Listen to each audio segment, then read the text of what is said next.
Again, people want to give me a title because it makes them feel better. And that's where my passion comes from. And you can hear it now, man. I fucking yell when I talk to people, man, because I go back to those moments where there was no talent. It was just try again, try again, try again. And that sucks, man. It builds an anger. It builds a fucking anger, man, when you see people just floating through life. But like, you're going back to Michael Jordan. We're both born February 17th. Jim Brown, great running back, February 17th. I was like, oh my God. And as I started getting older, I realized, man, I can't even dunk a fucking basketball. Man, I can't fucking run, man. My legs are all fucked up. I can't run a football. I'm not these guys. So that's when I started gravitating towards like the Crawfords, the people like that are in the book, just the normal everyday Joes. But they're not normal everyday Joes. What these guys had was courage, character, commitment, discipline. These are things that every human being can work on their own. You don't need talent. You need discipline. I was like, man, I have that. So I started gravitating more towards the everyday person that went way beyond.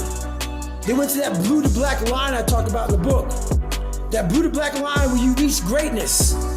And I started realizing that's what I can do. I can outwork a motherfucker. I can outwork everybody. That's what it takes. I can't dunk. But over here, everything that I want is over here in this fucking pile of shit. Hard work, dedication, sacrifice. I can do that. I can do that all fucking day long. I can get up at 3 o'clock in the morning. I can outwork you. That's where I found greatness over there. So the basic of taking souls is when the normal human being, being in the situation that you're in, would be defeated. And the person or people with you know that in that situation, a normal human being would be defeated in that situation. And you rise above the normal human being. So it makes all the people around you feel lesser than. Therefore, you own a part of their soul. Because in that moment, and I got it from going through Navy SEAL training, I watched all those Navy SEAL instructors who had gone through Hell Week, and now they're putting me in my class through Hell Week. I'm watching all of them because they all know at Wednesday we're all defeated. Everybody's fucked up on Wednesday, and it's Wednesday. But I got the information. I know where you were on Wednesday, and I know what you're thinking I should be at Wednesday. I should be as fucked up as you are. I'm not gonna give you that. I'm gonna show you what Wednesday is for me. Wednesday for me is not Wednesday for you. And so when I did that, I saw the instructors' faces when I was strong as fuck. I was at hour 80, 90 of Hell Week. I was like at minute 1. It was like Hell Week had just started. So why you take someone's soul because they don't know how you're able to do this at that state of mind, that state of being, that kind of cold and misery, but you find more when no one else can. A smart human being will see that and you will elevate them. And that's what I did to my boat crew. My boat crew was fucked up, but they saw my elevation. So they said, fuck, if this guy can do it, what one man can do, another can do. So they elevated themselves. But as my boat crew elevated, I saw that everybody else was like, what the fuck is going on? And so we used all of that ammunition, all those sad, long faces, all of that like questioning, what the fuck? And we used it for even more ammunition. So taking souls is when you put yourself in an environment that most people won't succeed in, and you think it's permanent. Nothing's permanent. That's why I'm always big on, you have to keep what you want to be in the front of your mind, because you're going to always lose it within the suffering. And suffering, people always hear me say suffering, it's not just physical, man. There's so many forms of suffering out here, it's not even funny. And most of them are not physical. Most of them are psychological. But then we always fall back on what's comfortable to us. What's comfortable for me was, if it's easy for me, I'm gonna do it. And so when I was going through pararescue training, I ran up against an obstacle that I didn't think I was gonna run up, and it was the water. I fucking hated the water. But I tried hard to get over that. And I would go to the pool and I would try, but my mind wasn't strong enough. David Goggins, even with all the discipline, I didn't have that next fucking level. When you're truly committed to something, not like where you I want to be a doctor, but when I run into this roadblock, I don't want to be a doctor. No, I'm going to be a doctor come hell and high water. I needed that kind of commitment. And David Goggins didn't know about that commitment. I knew how to wash a car. I knew how to clean a house. I knew how to, do all these manual labor jobs. But when it came down to true suffering, to the highest of suffering, I didn't have that next level of, all right, motherfucker, we have this next level. David Goggins wasn't enough. So I went into my mental lab and realized, but I want to be great, but I don't have greatness in me. So I had to create a motherfucker that was great. And in my mind, I'm really big on visualization. And people may think it's all kind of bullshit. Believe what the fuck you want. I don't give a shit. This is a true shit right here, man. I went in my mind, that's okay. I want to look like this. I want to feel like this. And I want to have a mind that is fucking cast iron steel. That is fucking never dull. That is always fucking sharp. That was the biggest thing I wanted. I wanted to hit obstacles that fuck most people up, including myself. But I didn't waver. I didn't fear. I didn't run away. I just stayed and marinated in the fucking fear, in the suffering. And through that, building Goggins, I will become Goggins when necessary. And I started to do these things on my own. I have my own training ground. I built a training ground. I wasn't Navy SEALs. If you go to Navy SEAL training not prepared, you're going to quit. So I built this training ground on my own. And I started doing these horrific things that David Goggins couldn't handle. But Goggins started slowly coming up. I started putting that visualization of the guy I wanted to create. And in that water, when things got hard, and I was training on my own, Goggins would appear. Goggins would appear. When David Goggins would come up, Goggins would smack him the fuck down and say, no, motherfucker, we're gonna drag you through this. And that's kind of how it happened. Over a period of time, this man evolved. Goggins became the guy that can withstand all kind of torture and pain and keep coming after you. And that's where that next step with evolution years to figure out. You know you're the right people in your foxhole when you're waking up at 3 o'clock in the morning, you're going to bed at midnight, and you're waking up at 3 and no one says, is this smart to do? You need some time off. You need to take a break. When I started hearing that shit, well, I know what I'm doing to myself. I was behind the power curve, man. When everybody starts off in first grade, I had them negative grades. I started off in the fucking dungeon, man. I had to dig out of the fucking damn grave to get to first grade. So now when you're 20 years old, where everybody graduated high school and all this other shit, man, I gotta make time up.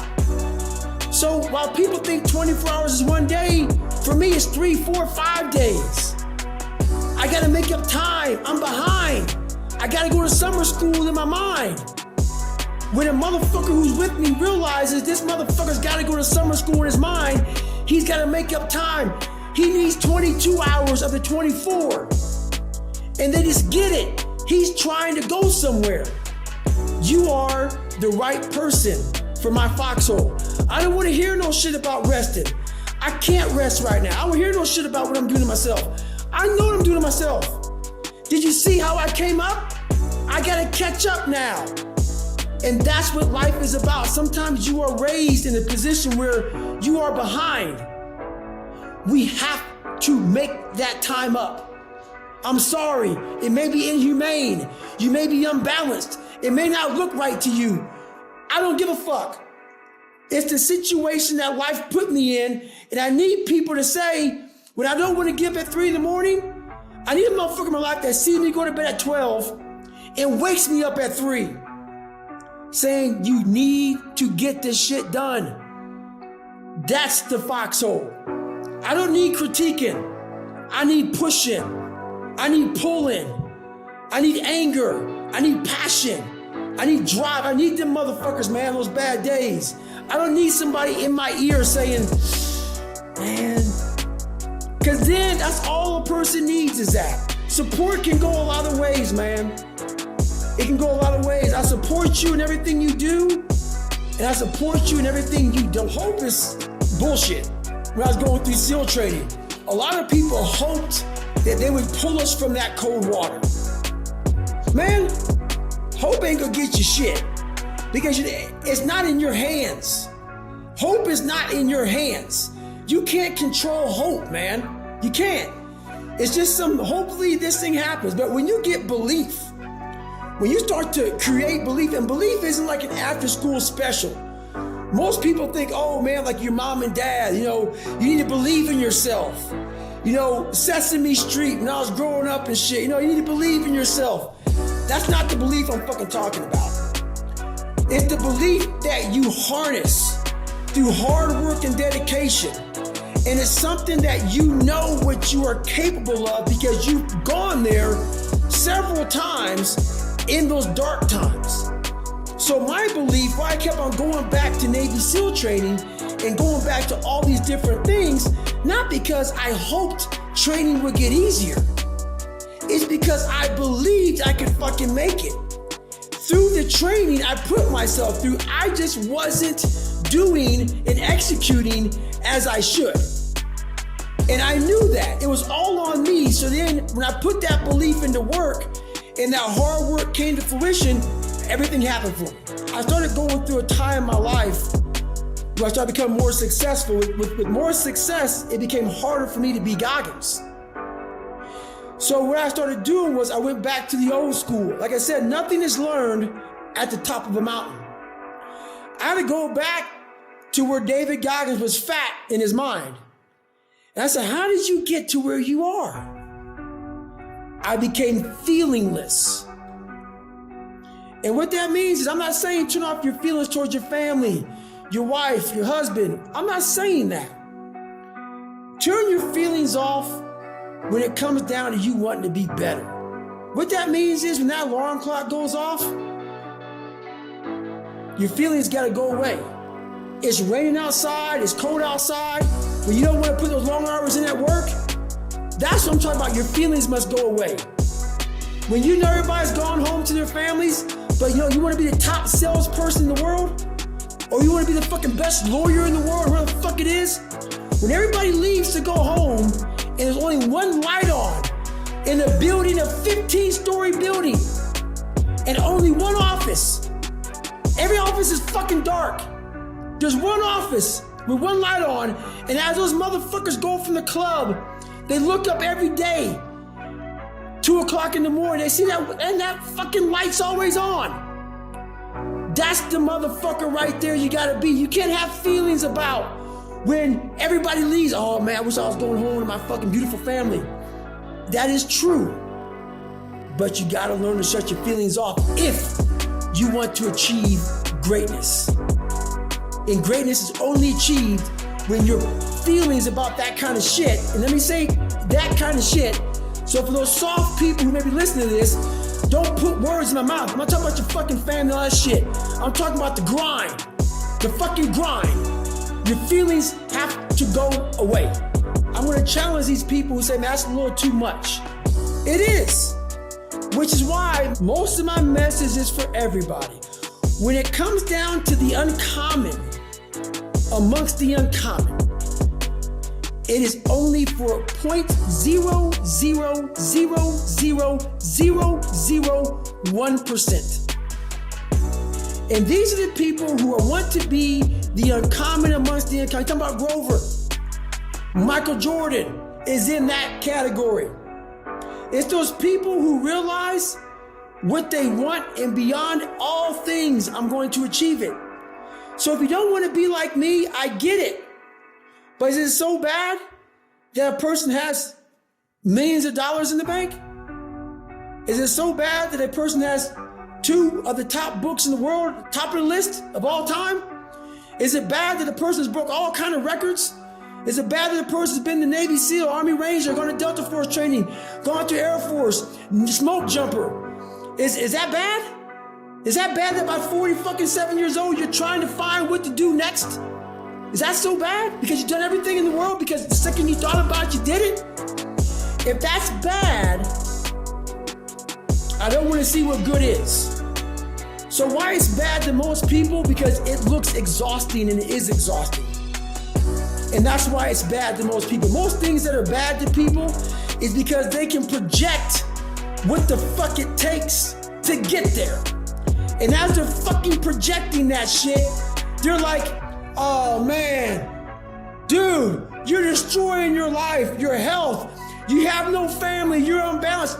I can make it a million things. But what the real thing is, you projected what the fuck that shit looks like, and it looks like fucking hell. It looks like hard work. It looks like suffering. It looks like a dedication that people don't understand. And it is that. But at the end of all that shit, my friend, I front-loaded my life. Front-loaded.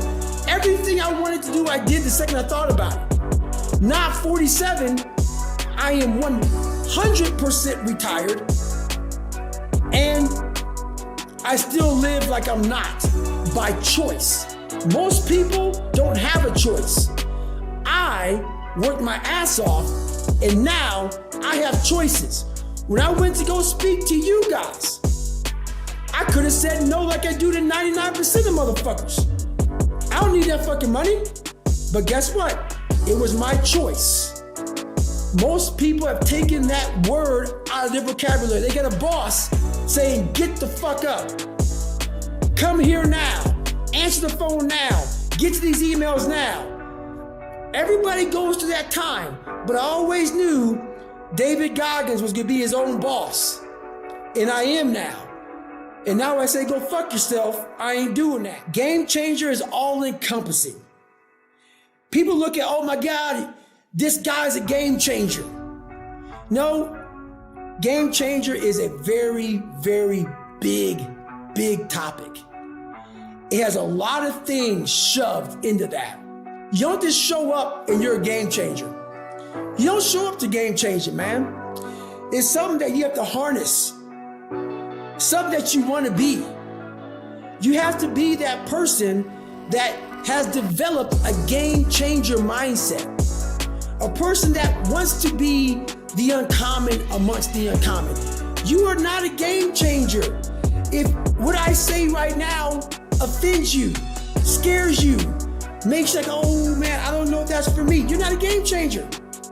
A game changer is a motherfucker that says, I've been training my entire life to take the big shot. I'm not talking about fucking a basketball shot, man. I'm talking about a person that knows their value and knows that when they come to the table, it's the best in the fucking world. That's why now my price is so high at everything I do, and everything I do, everything is high. Because I am a game changer. Not being arrogant. A game changer has built that belief through hard work. They know who they are, and they bring the difference to the table. Game changes everything, man, but it's very few people who have that ability to do that.